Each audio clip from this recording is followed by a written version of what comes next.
You guys, welcome to Sick of Pricks, a type 2 diabetes podcast.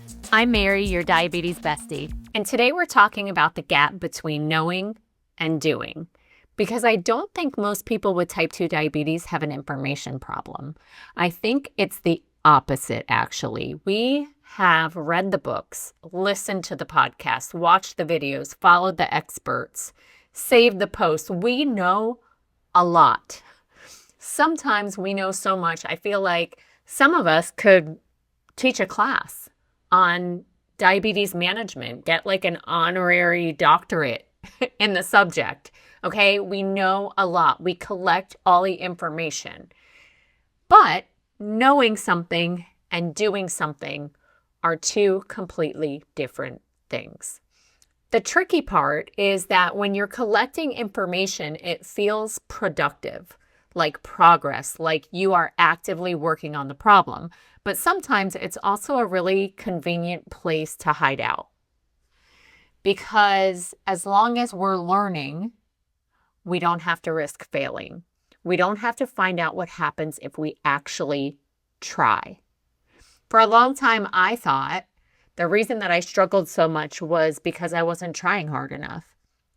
I thought successful people in the diabetes management space were somehow more disciplined, more motivated, more committed. And if I could find whatever magical thing that they had, everything would click for me.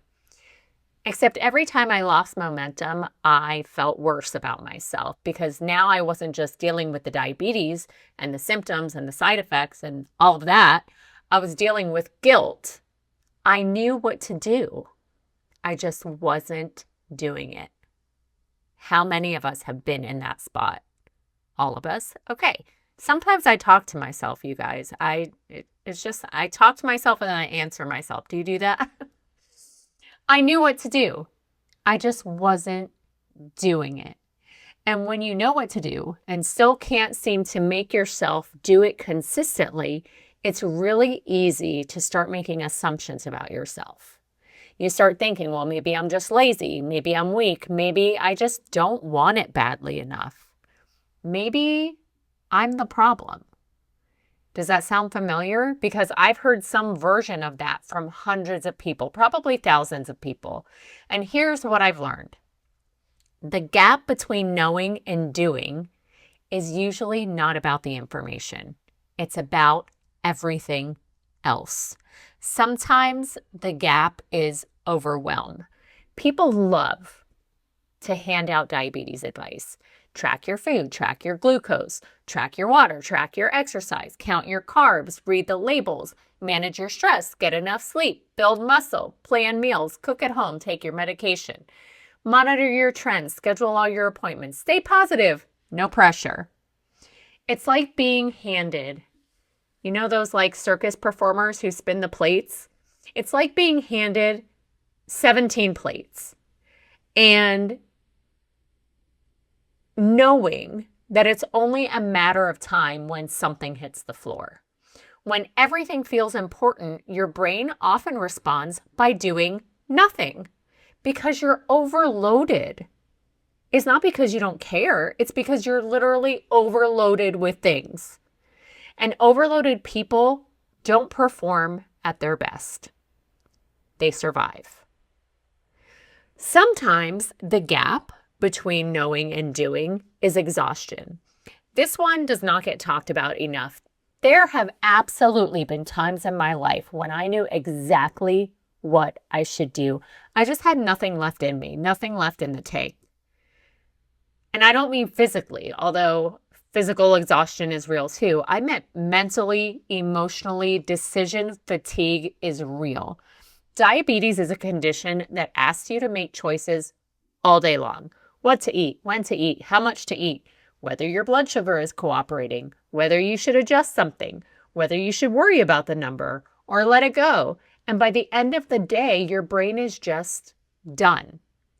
And when your brain is exhausted, convenience starts winning more often than intention does. And that's just being human. It's not the character flaw we're made to think it is. Sometimes the gap is fear. This one actually really surprised me when I started paying attention to it, because sometimes we don't avoid things because we don't care. We avoid them because we care too much. Maybe you're avoiding getting labs done because you're scared of what they'll say. Maybe you're avoiding stepping on the scale. Maybe you are avoiding checking your blood sugar.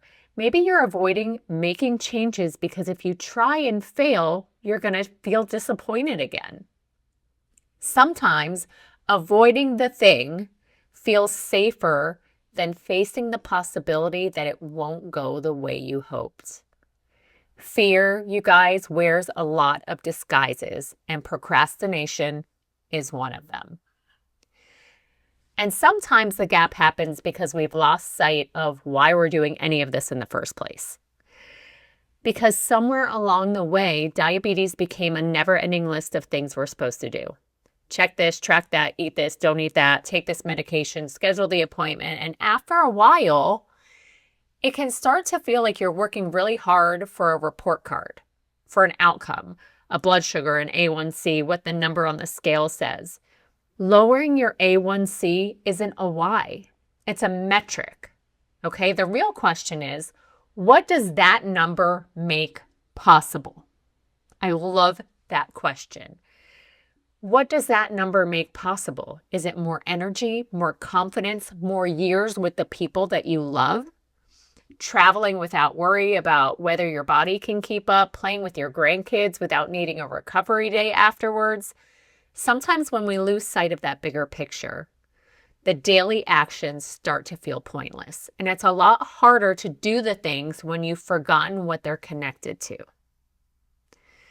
Sometimes the gap is perfectionism. This one got me for years. I'd make a plan, like a really, really ambitious plan, because go big or go home. I'd be drinking all the water, meal prepping, tracking everything, walking every day, feeling amazing. And then I'd have one bad day or one off meal or one rough week. And suddenly I abandoned my entire plan, because if I couldn't do it all perfectly, my brain decided it wasn't worth doing at all. Maybe you've done that too. You miss Monday and you're like, meh, I'll just wait for next Monday. You have pizza Friday and you're like, oh, the whole weekend is ruined. You skip one workout and somehow convince yourself you've fallen off track completely. Perfectionism is sneaky because it disguises itself as high standards. But most of the time, it's just another way that we talk ourselves out of continuing. And then there's this thing that nobody really wants to admit. Sometimes knowing isn't enough because knowing doesn't create habits. Repetition creates habits. Okay? I used to know how to play piano. That does not mean I can sit down and perform a concert. I took high school Spanish for 2 years. That doesn't mean I'm fluent. Knowledge is the instruction manual. Action is the practice, and practice is usually messy. And honestly, that's where most people quit. It's not that they don't have the knowledge. It's because they don't like being beginners. I started martial arts training when I was 37 years old. I was in a class with one other adult and everyone else was like 10. And you guys, I'm not a very good beginner. And I remember learning techniques and turning the wrong way and being on the wrong foot or being on the wrong hand. It was like I had a physical response to messing up. I was so embarrassed. I could feel my face turning bright red every time the instructor had to correct my form or my hand position or what foot I was on or whether I turned the wrong way. And I was a hot mess in the beginning. I remember we were doing falls and rolls. Who wants to fall on purpose? Not me. And the instructor told us we were doing cartwheels. You guys, when's the last time you did a cartwheel? I was like 7 years old. At this point in my health journey, I was like down 60 pounds, but I still had a really long way to go. I was still well over 200 pounds. I was working out, but I was like in this in-between space with my cardio and strength training. Anyway, it's my turn to do the cartwheel. Again, if there were 100 students, there were maybe 10 adults, and everyone else was like, I don't know, under 12.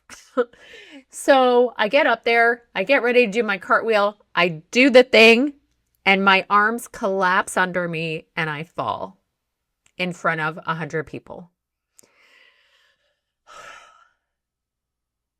Beginner hating Mary was destroyed.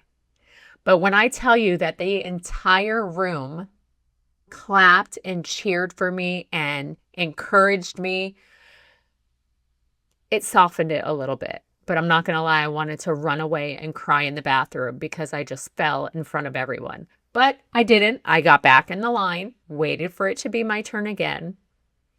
I got up there trying to muster all my confidence, all the encouragement from all the kids in the class. I got up there, I did the thing, I went to do the cartwheel, and again, my arms collapsed under me. You guys, it is so hard to accept that not just in cartwheels, but in life, we're not perfect. And we are going to struggle to do some things. But that doesn't mean that we give up the learning. It doesn't mean that we procrastinate on the doing. Sure, I could have hung out in the back of the room and never gotten up to that front spot again to do the cartwheel. But if I didn't do that, I never would have built the confidence by trying and trying and trying again to get to my black belt test years later and do cartwheels. I had to go through those mess ups and my arms collapsing and that feeling of being a beginner, right? What is it that they say? That quote is like, the only way out is through. There's no shortcuts here. We have to do the work. And sometimes the progress feels so slow and consistency feels boring because results sometimes take longer than Instagram promised you. And for me, that cartwheel took years for me to finally be able to do. But the work is where the change happens. It's not in the knowing, because we all know. It's in the repeating. One of the biggest lessons I've learned in the last few years is that motivation is wildly overrated. Motivation is nice when it shows up, but she is unreliable. She disappears when you're stressed, when you're tired, when life gets messy. And the people who succeed long term are not motivated every day. I promise you that. They are just willing to show up imperfectly. And that is a very different thing. I didn't lose over 150 pounds because I woke up inspired every day. I didn't improve my A1C because I suddenly became a completely different person. I kept practicing the basics over and over. Sometimes I did it really well, some days not so much. But consistently enough, those small actions start stacking up. So what do we do when we're stuck in that gap? First, I need you to stop assuming the problem is laziness. Get curious instead. What is actually getting in your way? Are you overwhelmed? Are you exhausted, scared, trying to be perfect, waiting to feel motivated? The answer to that question matters because you can't solve the right problem if you're blaming yourself for the wrong one. Second, make the next step smaller. Not smaller than you'd like, even smaller than that. If you're waiting until you can overhaul your entire life, you are going to stay stuck. Drink 1 glass of water, take 1 walk around the block, add a vegetable to a meal, schedule 1 appointment. 1 step is still movement. Third, stop treating consistency like an all or nothing game. 1 meal does not make or break your health. 1 workout doesn't make or break your health. 1 blood sugar does not define your health. The goal is not perfection. The goal is returning again and again and again. If you've been beating yourself up because you know what to do, but you're struggling to do it, I need you to hear me when I say this. The fact that you're struggling does not mean that you don't care. It doesn't mean you're lazy or that you're failing.